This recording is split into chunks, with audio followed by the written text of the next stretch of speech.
Note बरसेला तोहरा ना दुनिया का जब हिलाए लोग मोर दुनिया का।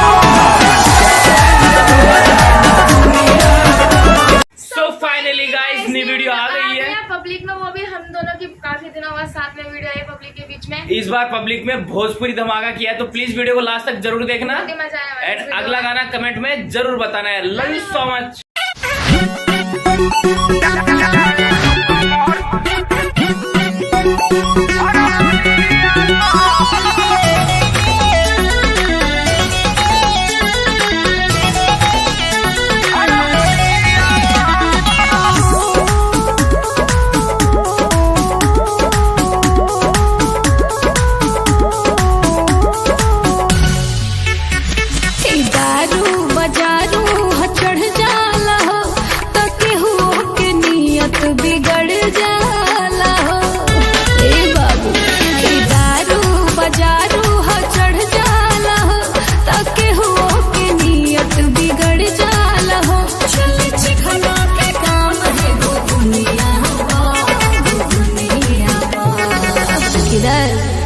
नोट बरसेला तोहरा ना दुनिया का जब हिलाए लोग मोर दुनिया का।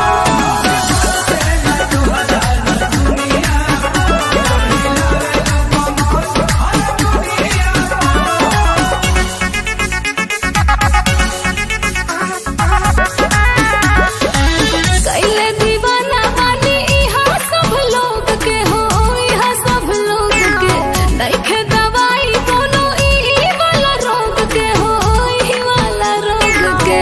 बाबू पीछे हट जाओ।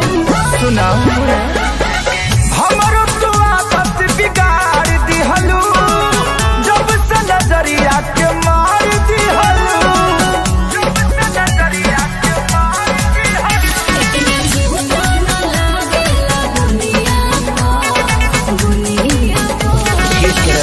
बटोर लो